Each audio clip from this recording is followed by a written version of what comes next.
بزرگوں، بھائیوں، عزیزوں اور بہنوں، بیٹیوں، آج جمادی الاولیٰ کی 25 تاریخ ہے۔ میں نے اس وقت آپ کے سامنے سورہ بنی اسرائیل کی چند آیات پڑھی ہیں۔ اللہ تعالیٰ نے فرمایا، اپنی اولاد کو فقیری کے ڈر سے قتل نہ کرو۔ نحن نرزقہم وإیاکم، ہم انہیں بھی رزق دیں گے اور تمہیں بھی دیتے ہیں۔ ان قتلہم کان خطئا کبیرا، یقیناً ان کا قتل بہت بڑا گناہ ہے۔ ولا تقربوا الزنا، زنا کے قریب بھی مت جاؤ۔ ان قتلہم، ولا تقربوا الزنا، زنا کے قریب نہ جاؤ۔ انہ کان فاحشۃ، یہ بہت بڑی بے حیائی ہے۔ وساء سبیلا، بہت برا راستہ ہے۔ اللہ اکبر۔ اللہ تعالیٰ نے مسلمانوں کو وہ نعمتیں عطا فرمائی ہیں کہ کافر ان نعمتوں سے محروم ہو چکے ہیں۔ ان میں سے ایک بہت بڑی نعمت وہ ہے خاندانی نظام۔ یہ والد ہے، یہ اس کی والدہ ہے، یہ اس کے بھائی ہیں، یہ چچا ہے، یہ ماموں ہے۔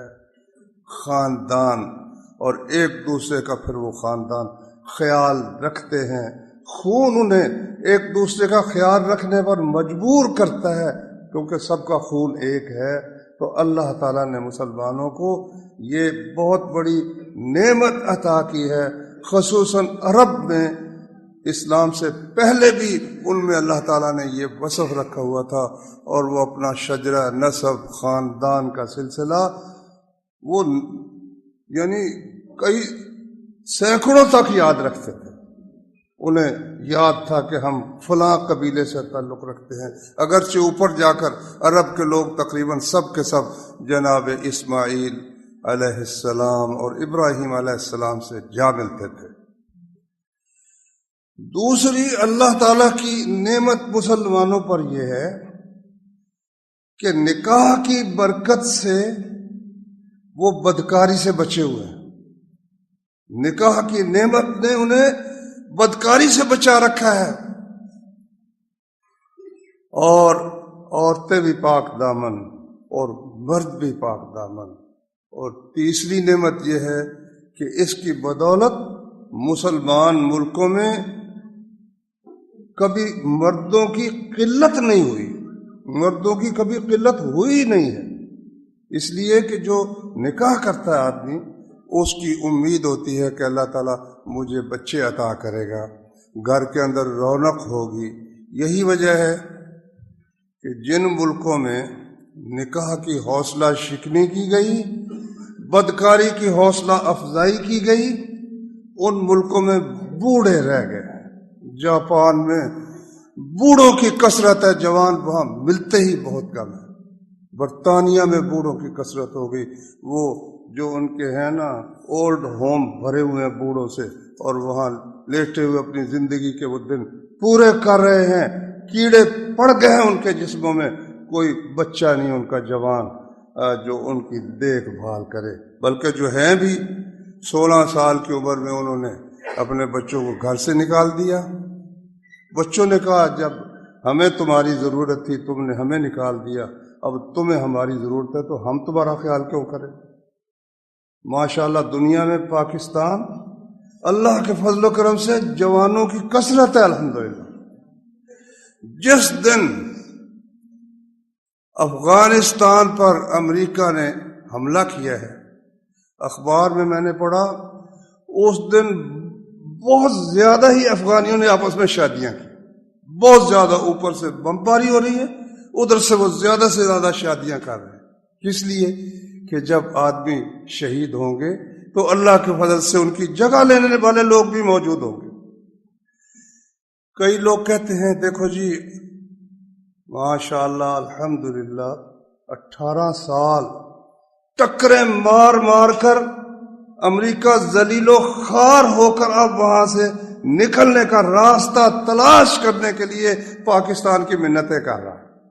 اور افغانی ماشاءاللہ الحمدللہ اللہ نے ان کو عزت سے نوازا ہے، اور اللہ تعالیٰ نے ان کا سر فخر سے بلند فرمایا ہے۔ کئی کہنے والے کہتے ہیں کہ جی دیکھو کتنا نقصان ہوا، ہزاروں شہید ہو گئے، ہزاروں قتل ہو گئے، عورتیں، بچے، مرد۔ ان کے امریکہ کے ہر روز کتنے سالوں سے کتنے آدمی روزانہ خودکشی کرتے ہیں، جو جہاں سے جاتے ہیں یہاں سے واپس جاتے ہیں اکثر پاگل ہو جاتے ہیں، ڈپریشن کے مریض ہو جاتے ہیں، ان کی زندگی ان کی موت سے بدتر ہے۔ اور یہاں جو شہید ہوتا ہے وہ اس کے جو پسماندگان ہیں وہ خوش ہوتے ہیں کہ الحمدللہ ہمارے بچے نے، ہمارے بیٹے نے، ہمارے بھائی نے، ہمارے والد نے ایک عظیم مقصد کی خاطر کفار کو یہاں سے نکالنے کے لیے، جنت کے حصول کے لیے شہادت حاصل کی ہے۔ بڑا فرق ہے۔ دیکھو جنگ احد ہوئی نا، جنگ احد میں رسول کریم صلی اللہ علیہ وسلم کو بھی زخم آئے۔ عبداللہ بن قمیہ اس نے پتھر مارا، نبی کریم صلی اللہ علیہ وسلم کے سر پر خود تھا، اس کی کڑیاں ہڈی کے اندر چبھ گئیں، اور دانت بھی رسول کریم صلی اللہ علیہ وسلم کا ٹوٹ گیا۔ نکل جاتا تو اتنی تکلیف نہیں تھی، ٹوٹنے سے تو بہت زیادہ تکلیف ہوتی ہے۔ تو سر کا خون بھی نہیں بہتا تھا، خون رکتا نہیں تھا۔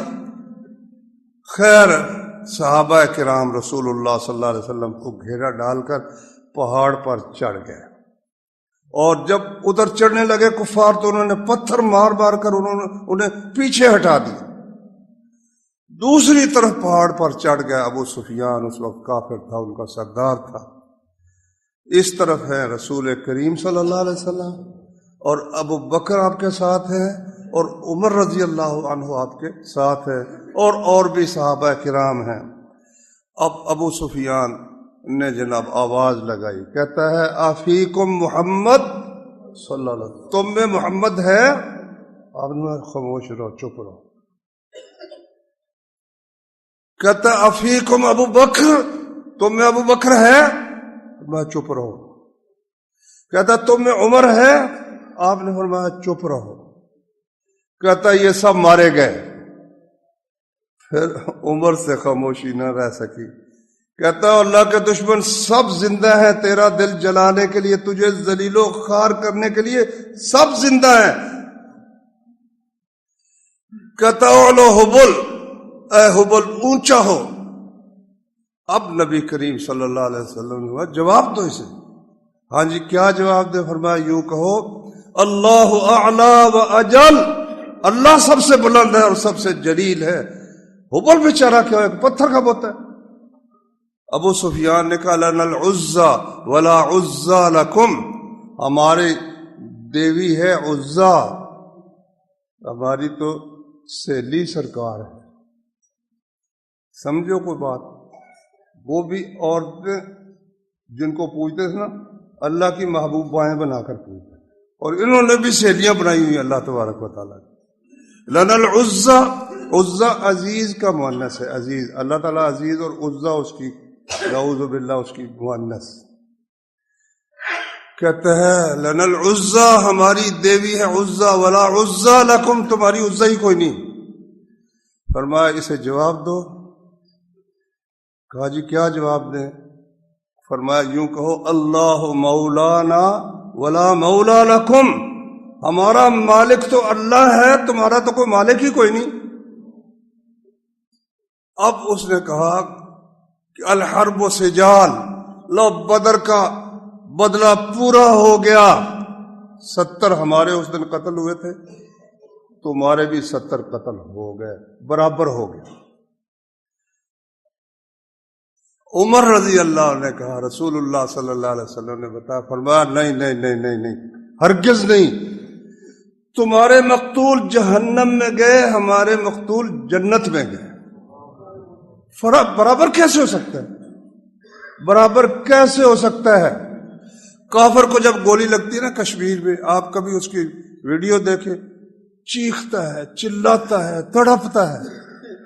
شہید کو جب گولی لگتی ہے کبھی واویلا نہیں کرتا، کبھی واویلا نہیں کرتا۔ کہ کسی شہید کی شہادت کے وقت دیکھ لو کہ مسلمان شہادت کے وقت وہ واویلا کرتا ہو یا کوئی بکواس کرتا ہو یا زبان سے کوئی نامناسب الفاظ نکالتا ہو۔ نبی کریم صلی اللہ علیہ وسلم نے ایک بھیجا، ایک چھوٹا سا لشکر تعلیم کے لیے وہ لے گئے۔ انہوں نے بلایا جی آپ تعلیم کے لیے بندے بھیجیں، ہم انہیں وہ ہمیں قرآن سکھائے۔ دھوکے سے بلا لیا۔ اب وہاں جا کر صحابہ کو معلوم ہوا کہ خطرہ ہے، بھائی یہ دھوکہ معلوم ہوتا ہے۔ ایک ان کے جو امیر صاحب تھے انہوں نے کہا میں پہلے جاتا ہوں، اگر کوئی خطرہ ہوا تو تمہیں پتہ چل جائے گا۔ وہ جا کر نا ان کو دعوت دینے لگ گئے۔ دعوت دی نا، انہوں نے اشارہ کیا ایک بندے کو، اس نے پیچھے سے آ کر نیزہ مارا اور پیچھے سے یعنی پیٹھ سے وہ لگا اور سینے کے آر پار ہو گیا۔ خون کا فوارہ جو نکلا نا، دو کام اس اللہ کے بندے نے کیے۔ ایک تو اس خون کو اس طرح اپنے بک میں لے کر اس نے اپنے منہ پر ڈال دیا، اور دوسرا اس نے کہا فزت ورب الکعبہ، کعبہ کے رب کی قسم میں کامیاب ہو گیا۔ یہ کافروں کو یہ نعمت کہیں میسر ہے؟ کافروں کو یہ نعمت میسر نہیں ہے۔ ہم پر انہیں حسد ہی حسد ہے، حسد ہی حسد ہے۔ ہماری پاک دامنی پر بھی حسد ہے، ہمارے جو کثرت عدد الحمدللہ ہے اس پر بھی انہیں حسد ہے۔ اس لیے وہ اس کو ختم کرنے کے لیے ہر قسم کی کوششیں کرتے رہتے ہیں۔ جو لوگ برسر اقتدار آتے ہیں ان کو طمع دلا کر، وہ بھی سود پر ان سے حرام کھانے کے لیے اور ملک میں حرام کو رواج دینے کے لیے کفار سے سود پر وہ رقمیں لیتے رہتے ہیں۔ پورے ملک کو گروی بنا دیا، اور روزانہ کتنے ارب روپے تو ہمارا سود کا جاتا ہے۔ سود کی قسطیں دینے کے لیے پھر مزید وہ جناب اور سود پر رقم لیتے ہیں۔ تو الحمدللہ اللہ کا شکر ہے کہ کوئی بات نہیں، بڑھتے بھی چلو کٹتے بھی چلو، بازو بھی بہت ہیں سر بھی بہت، بڑھتے ہی چلو کہ اب ڈیرے منزل ہی پہ ڈالے جائیں گے۔ اللہ کے فضل سے یہ عددی کثرت جو ہے کفار نے، کئی ان کے امریکہ کے لوگوں نے، برطانیہ کے لوگوں نے، روس کے لوگوں نے اس بات کا اظہار کیا ہے کہ ہمارے ایٹم بم یا مسلمانوں کا کوئی ایٹم بم اتنا خطرہ نہیں ہے جتنا ان کی آبادی کا بم خطرہ ہے۔ آبادی کا بم خطرہ ہے۔ اب دیکھو ان لوگوں کی ضروریات پوری کرنے کے لیے ہر جگہ مسلمان پہنچ رہے ہیں ماشاءاللہ۔ ہر ملک میں جہاں چلے جاؤ نا تمہیں مسلمان ملیں گے، تو کیونکہ ان کے پاس جوان نہیں ہے، کام کرنے والے لوگ نہیں ہیں۔ تو یہ نعمت اب ختم کرنے کے لیے کفار کے کہنے پر یہاں کا جو برسر اقتدار طبقہ ہے، آج سے نہیں، ایوب خان صاحب سے لے کر یہ مصیبت چلی آئی ہے کہ حکمرانوں کی کوشش یہ ہے کہ بچے پیدا نہ ہوں۔ اس کے لیے کئی طریقے، وہ ایک تھوڑا اختیار کرتے ہیں کفار، اس کے لیے وہ زنا کو عام کرنے کی کوشش کرتے ہیں، بدکاری کو عام کرنے کی کوشش کرتے ہیں۔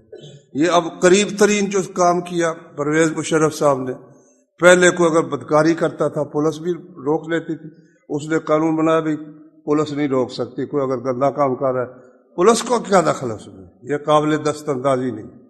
اور ہر دفتر میں 30% عورتیں اسمبلی میں ٹھوس دی کہ 30% جو ہے نا وہ اسمبلی میں عورتیں ہوں گی، کچھ جو کھڑی ہوں گی انتخاب کے لیے اور کچھ ویسے ان کو نامزد کر کے اس کے اندر شامل کر دیے۔ اب جس دفتر میں جاؤ، آپ جاؤ نا شناختی کارڈ بنائیں، وہاں بھی عورتیں بیٹھی ہیں، پاسپورٹ بنوانے کے لیے جو وہاں بھی عورتیں بیٹھی ہیں، جس دفتر میں جاؤ وہ عورتیں بیٹھی ہیں، عورتیں اور مرد کٹھے بیٹھے ہیں۔ اور یہ جو اب شہباز صاحب تھے، انہوں نے وہاں سے کئی سالوں سے انگلینڈ سے ایک آدمی اس کے پاس آ کر بیٹھا ہوا تھا تعلیم کے لیے کئی ارب روپے، اس لیے کہ جس طرح ہم کہتے ہیں اس طرح سے تعلیم دو۔ سکولوں کے اندر انہوں نے جناب لڑکے لڑکیوں کی کٹھی تعلیم، یونیورسٹی میں تو پہلے ہی ان ظالموں نے یہ کیا ہوا تھا، اب جناب میٹرک کے لڑکے بھی، مڈل کے لڑکے بھی، اور ایف اے کے لڑکے بھی، لڑکے لڑکیاں کٹھے، لڑکوں کو پڑھانے والی لڑکیاں، لڑکیوں کو پڑھانے والے لڑکے۔ بدکاری اور جو بدبو ہے بے حیائی کی، اس کو ختم کرنے کے لیے ان بدبختوں نے یہ سلسلہ جاری کر رکھا ہے۔ میرے بھائیوں، جاہلیت میں بھی یہ سلسلہ تھا۔ اس کے لیے بہت بڑا جو جواز پیش کرتے وہ یہ کہ بھائی جو آبادی ہے وہ بے حساب بڑھتی جا رہی ہے، ہمارے پاس انہیں کھانے کے لیے کوئی چیز نہیں جو ہم اس کو دے سکیں۔ لو یہ ہے ان کے پاس بہت بڑی اس کی وجہ کہ ہمارے پاس بھائی اتنا سامان نہیں ہے، اتنی چیزیں نہیں ہیں، رہنے کے لیے جگہ نہیں ہے، اتنا اناج نہیں ہے، اتنی بجلی ہمارے پاس نہیں ہے، اس آبادی کو روکو۔ ہمارے پاس دیکھو، ہمارے پاس کیا مطلب کہ تم لوگوں کو تم کھانا دے رہے ہو۔ انا للہ۔ دیکھو اقبال نے کیا خوبصورت بات کی، کہتا ہے مانگنے والا گدھا ہے، صدقہ مانگے یا خراج۔ جو مانگ کر لوگوں سے لیتا ہے نا وہ تو گدھا ہے، فقیر ہے، خواہ وہ فقیر مانگے خواہ حکومت وہ ٹیکس مانگے۔ تمہارے جو جسم میں خون حرکت کر رہا ہے، لالی جو تمہارے خون کی، جو شرابیں پیتے ہو اور حرام کھاتے ہو، وہ سب ان غریبوں کے ٹیکس سے کھاتے ہو۔ کہنے والا کہے گا جی وہ ٹیکس تو امیر دیتے ہیں، امیروں کو تو فرق ہی کوئی نہیں پڑتا، وہ جو چیز بناتے ہیں ان کی فیکٹریوں میں بنتی ہے، جو ہی اس پر ٹیکس لگتا ہے وہ اتنی قیمت ٹیکس کے برابر وہ چیز کی بڑھا دیتے ہیں، وہ ہماری جیبوں سے ہی سب کچھ نکلتا ہے۔ تمہارا یہ کہنا کہ ہمارے پاس کھانے دینے کے لیے کچھ نہیں ہے، تم نے ہمیں کیا دینا ہے؟ تم تو جو کچھ لیتے، تمہاری یہ ساری رونق جو ہے اور عیاشی ان غریبوں کی بدولت ہے۔ تو اللہ تبارک و تعالی نے فرمایا لا تقتلوا اولادکم خشیۃ املاق۔ معلوم ہے عرب کے لوگ بھی جو بچوں کو قتل کرتے تھے وہ فقیری کے ڈر سے قتل کرتے تھے۔ تو یہاں ایک تو یہ فقیری کا ڈر ہے، لیکن بہت زیادہ جو ہے نا وہ بدکاری پھیلانے کی نیت ہے۔ اس لیے آیتوں میں تعلق بھی ہوتا ہے نا، اس کو ذرا غور سے کریں تو بڑا لطف آتا ہے۔ فرمایا لا تقتلوا اولادکم خشیۃ املاق، اپنے اولاد کو، بچوں کو فقیری کے ڈر سے قتل مت کرو۔ نحن نرزقہم وإیاکم، ہم انہیں بھی رزق دیں گے، تمہیں بھی دیتے ہیں۔ ان قتلہم کان خطئا کبیرا، ان کا قتل بہت بڑی خطا ہے۔ اور ساتھ ہی فرمایا ولا تقربوا الزنا۔ معلوم ہوا کہ یہ بچوں سے جو فرار ہے نا، یہ بدکاری اس کا سبب ہے۔ انسان بدکاری کر کے اپنی ہوس پوری کرنے کے لیے بچوں کو قتل کر کے آزاد رہ کر پھر جانوروں کی طرح وہ اپنی ہوس پوری کرتا پھرتا ہے۔ فرمایا لا تقربوا الزنا، زنا کے قریب مت جاؤ، انہ کان فاحشۃ، بہت بڑی یہ بے حیائی ہے، وساء سبیلا، رستہ بہت برا ہے۔ رستہ کس طرح برا ہے؟ ایک شخص آیا رسول اللہ صلی اللہ علیہ وسلم، کہتا جی مجھے اجازت دیجیے میں زنا کر لیا کروں۔ صحابہ کو بہت غصہ ہے۔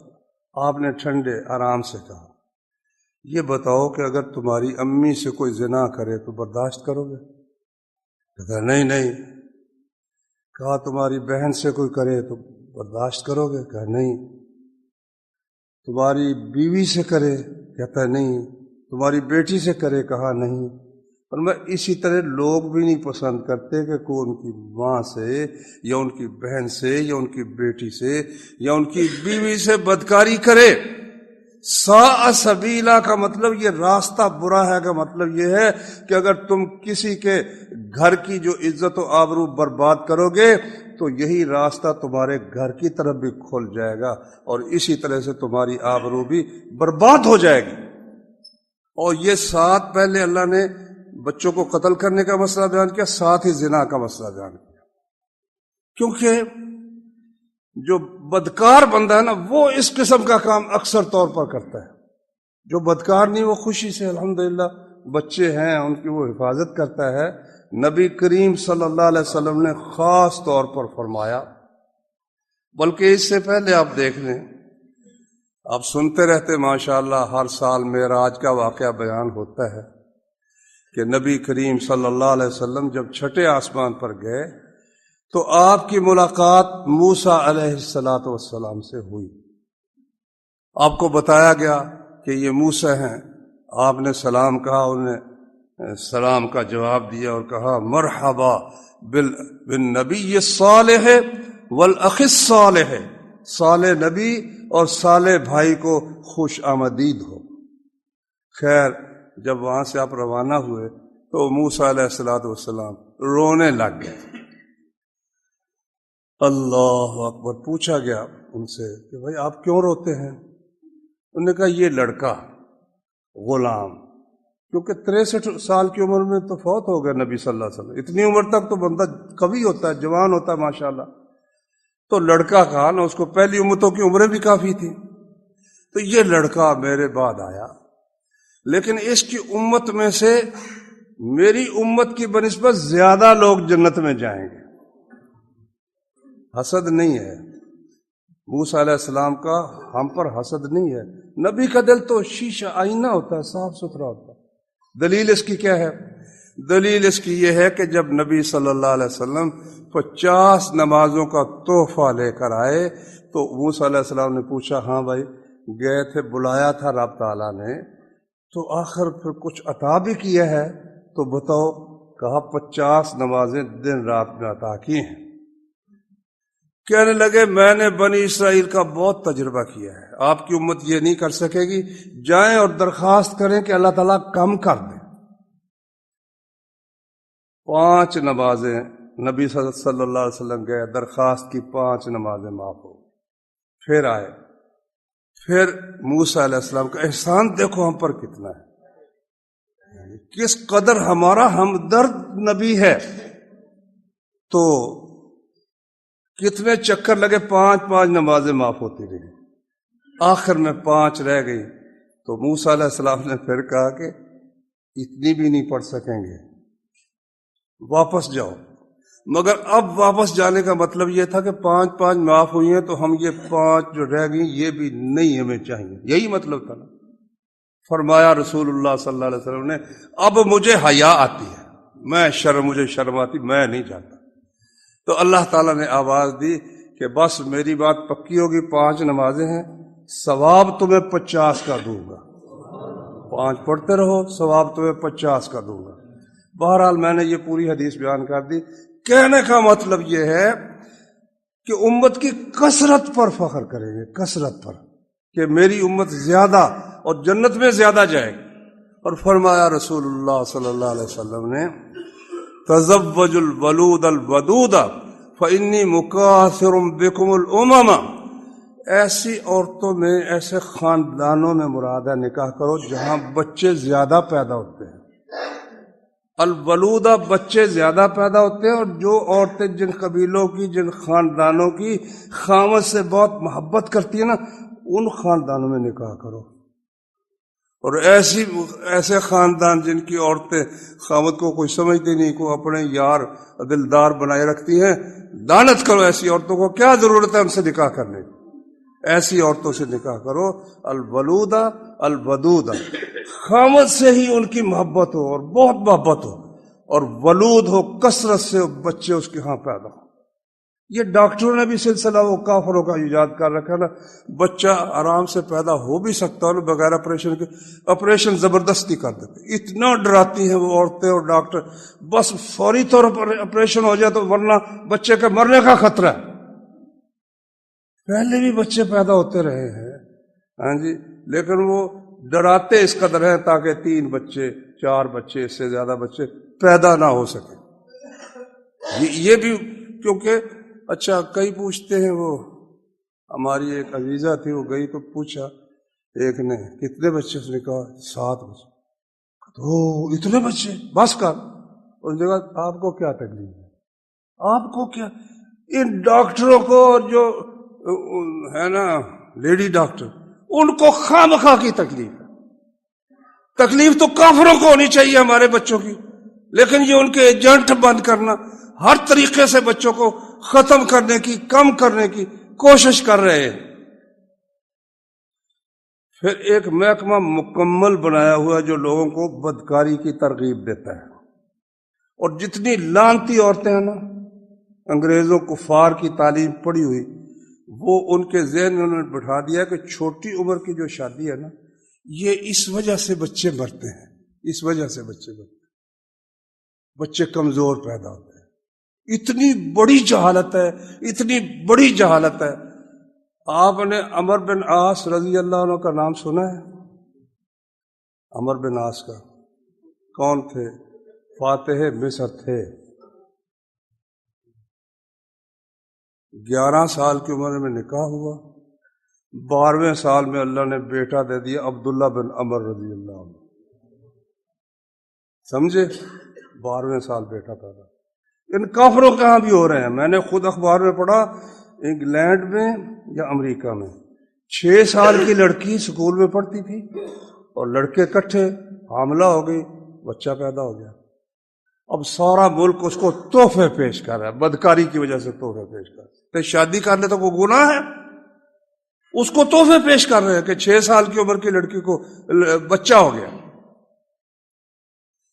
خود رسول کریم صلی اللہ علیہ وسلم نے ابو بکر رضی اللہ عنہ کی بیٹی سے نکاح کیا, کتنی عمر تھی؟ 6 سال. لیکن رخصتی کتنی عمر میں ہوئی؟ 9 سال. کس لیے؟ اس لیے کہ امت کی رہنمائی کے لیے ایک ایسی خاتون کی ضرورت تھی جس کی مکمل تربیت نبوت کے پاس ہوئی ہو. کوئی اور کسی سے اس نے کوئی سبق سیکھا ہی نہ ہو. کسی اور سے عائشہ ام المومنین ہماری ماں نے کوئی سبق سیکھا ہی نہیں. 9 سال کی عمر میں رسول اللہ صلی اللہ علیہ وسلم کے پاس آئے. صحابی کہتے ہیں جب ہمیں کوئی مشکل پیش آتی اور ہم جا کر حضرت عائشہ سے پوچھتے, ہمیں وہاں سے تشفی دینے والا جواب ملتا تھا. تشفی ہر مشکل مسئلے میں. اتنی فصیح و بلیغ اور اتنا علم قرآن مجید کا بھی, حدیث رسول کا بھی. اور وہ کہتے ہیں ان کے بھانجے, میں نے کہا امی یہ بتاؤ کہ قرآن تو آپ کو یاد ہے, ٹھیک ہے, حدیث بھی بہت آپ کو یاد ہے, آپ کی زندگی رسول اللہ کے ساتھ گزری صلی اللہ علیہ وسلم, اشعار بھی عرب کے ان کو بہت یاد تھے, تو یہ نسخے کہاں سے آپ کے پاس آ گئے؟ نسخے بہت تھے ہماری ماں کے پاس. کہ بات یہ ہے کہ آخر عمر میں رسول اللہ صلی اللہ علیہ وسلم کچھ بیمار رہتے تھے, اتنے یعنی جنگوں میں جاتے تھے. جنگیں اس وقت یہ تو نہیں تھے بٹن دبایا, وہ تو مطلب تیر تلوار کی لڑائی تھی, کشتی کی لڑائی تھی. تو اور گھوڑوں اونٹوں پر سفر ہوتے تھے, پیدل سفر ہوتے تھے. یہ راحت اور آرام والا تو مسئلہ ہی نہیں تھا. اور عمر کے ساتھ ساتھ کچھ بندے کو بیماریاں ویسے بھی لگتی ہیں.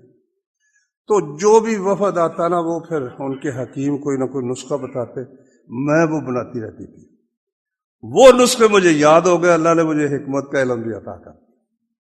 اس وقت بہرحال میں یہ بیان کرنا چاہتا تھا کہ نبی صلی اللہ علیہ وسلم کا عمل دیکھ لو. پھر امیر المومنین عمر بن خطاب, حضرت علی رضی اللہ عنہ سے انہوں نے تقریباً 60 برس کے قریب ان کی عمر تھی. انہوں نے کہا یہ آپ کی بیٹی جو فاطمہ کے وطن سے ہے, فاطمہ کے وطن سے رضی اللہ عنہ, یہ ہے رسول اللہ صلی اللہ علیہ وسلم کی اولاد ہے. میں چاہتا ہوں خاندان نبوت سے میرا تعلق قائم ہو جائے, تو اس کا رشتہ دے دو. تو حضرت علی نے رشتہ دے دیا, نکاح ہو گیا. اب مسلمانوں بھی کیا ایسے کم عقل ہے, انہوں نے دشمنی باندھ رکھی حضرت عمر سے.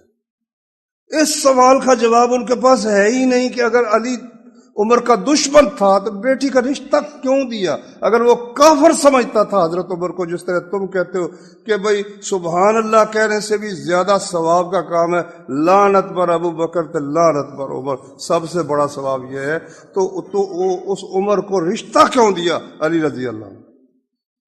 اس کا جواب پھر عجیب و غریب کہتے ہیں بات دراصل یہ تھی کہ علی نے نا ایک جننی کو حکم دیا، وہ لڑکی کی شکل بن کر عمر کے نکاح میں چلی گئی. تھوڑی عمر تھی ام کلثوم رضی اللہ تعالی عنہ. تو اسلام میں تو بھائی جب بچہ بالغ ہو جائے اس کا نکاح کرو. ہے تو بڑی ایک ہنسی کی بات، میرا ایک بچہ اپنی ماں کے پاس گیا، کہتا امی میرا نکاح کر دو ورنہ میرا سارا گناہ آپ کے سر پر. اس نے مجھے کہا، ہم نے اسی وقت ہی تھوڑے دنوں میں رشتہ تلاش کر اس کا نکاح کر دیا ماشاءاللہ. اچھا، کہنے کا مطلب یہ وہ لڑکا سچا تھا نا، بات اس نے صحیح کی. کئی یہاں نکاح میں نے پڑھے ہیں 45 سال کا، 40 سال کا. میں نے کہا آپ کا پہلا نکاح کہ دوسرا؟ کہتا نہیں پہلا ہے.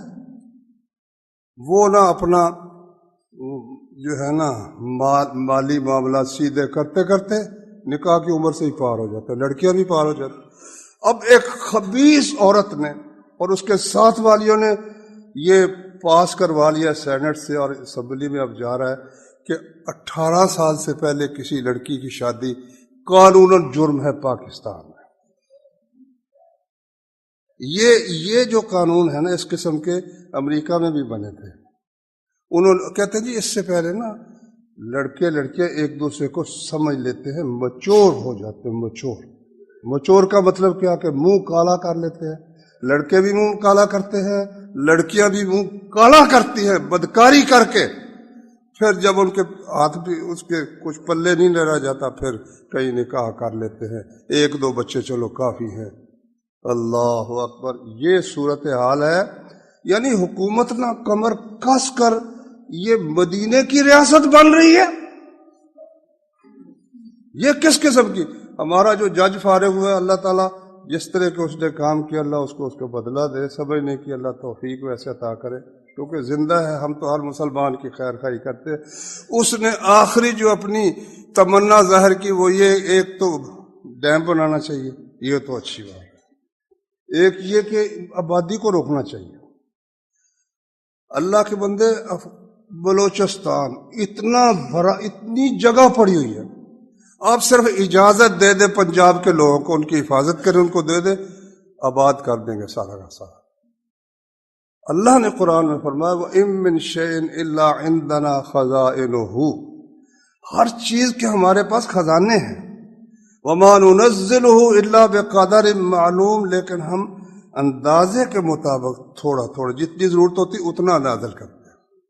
ہم نے دیکھا ہے پہلے 1 ایکڑ میں سے 10 من 20 من یہ نکلتا تھا، اب 60 من نکل رہا ہے، 80 من 100 من نکل رہا ہے. اچھا، پہلے وہ مرغی ایک آدھ ہوتی تھی، اب جناب ہزاروں لاکھوں کی تعداد میں مرغیاں ہیں. پہلے میں خود جو شہر قریب تھا وہاں پیدل جاتے تھے، پیدل آتے تھے یا سائیکل پر جاتے تھے. اب رکشے کے، موٹر سائیکل، گاڑی کے سوا کوئی چلتا ہی نہیں. کپڑے پہلے سے بہتر ہی بہتر ہے، ہر چیز میں بہتری. یہ گوبر کے وہ تھاپتے تھے، کیا کہتے ہیں اس کو، پاتھیاں، تھاپیاں کہہ لو، اس کو جلاتے تھے یا لکڑیاں کہیں سے لا کر جلاتے تھے. اب جناب گیس ہے، ماشاءاللہ گیس ہے، گیس کے ہیٹر چل رہے. ہر چیز یہ اللہ تعالیٰ نے خزانے کھول دی. یہ کہتے نہیں کھانے کے لیے کچھ نہیں.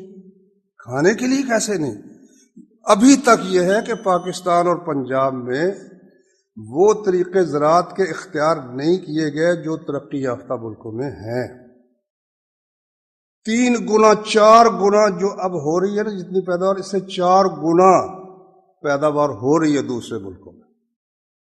تو بجائے اس کے کہ جو تمہاری ذمہ داری اسے ادا کرو. اچھا، لوگوں کو تو مہنگائی کی پڑی ہوئی ہے اور تم اپنا سود دینے کے لیے کبھی کہیں سے مانگتے ہو، کبھی کہیں سے مانگتے ہو. پچھلے مہربان وہ کر گئے ہیں جو کچھ. آپ جب جائیں گے تو آنے والے کہیں گے انہوں نے سب کچھ کیا ہے. بہرحال کہنے کا مطلب یہ ہے کہ کچھ لوگوں کا بھی سوچو نا. اس کام سے کہ 18 سال سے پہلے نکاح نہ کرو، اس کا نتیجہ یہ ہوا ان ملکوں میں نے کہا تو ہمیں کیا مصیبت پڑی نکاح کرنے، ہم کرتے ہی نہیں۔ سب کے سامنے مرد عورت کٹھے رہے، بچے پیدا کر رہے ہیں، ان کی رجسٹریشن بھی ہو رہی ہے۔ نہ کرو رجسٹریشن۔ میں نے دوسری شادی کی نا تو یہ کہنے لگے وہ یونین کونسل سے اجازت، اس نے ادھر ادھر کی، ایک نے مجھے کہا کہ ہمیں کیا ضرورت رجسٹریشن کی، ہمیں کیا ضرورت ہے، ہم نے نکاح کر لیا، اللہ نے 4 بیٹے دے دیے، ماشاءاللہ، پکی رجسٹریشن ہو گئی۔ تو میرے بھائیو، یہ کافر لوگ اور کافروں کے ایجنٹ یہاں پر ان سے ان شرطوں پر قرض لیتے۔ IMF کوئی ایسے نہیں دے دیتی، وہ کہتی ہے اتنے ٹیکس لگاؤ، اتنا ان کے دین کو برباد کرو، اپنے سکولوں میں یہ اس قسم کی چیزیں چلاؤ، نہ۔ اور یہ اس میں نہ پچھلے حکمران کو کم تھے نہ یہ کم ہیں، وہی چہرے بدل بدل کر آ رہے ہیں۔ کچھ سوچنا چاہیے جناب ہمارے وزیر اعظم کو کہ وہ کس طرح مسلمانوں کے دلوں میں اپنی نفرت ان چند لوگوں کی وجہ سے وہ پیدا کر رہے ہیں جو دین سے بیزار ہیں۔ اور اگر آپ کے دل میں دین کا کچھ درد ہے تو لوگوں کو نکاح کے لیے ان کی مدد کرو، لڑکیوں کے نکاح کے لیے مدد کرو، لڑکوں کے نکاح کے لیے مدد کرو، بجائے اس کے تم پابندیاں لگا رہے۔ اللہ تعالیٰ سمجھنے کی، عمل کرنے کی توفیق عطا۔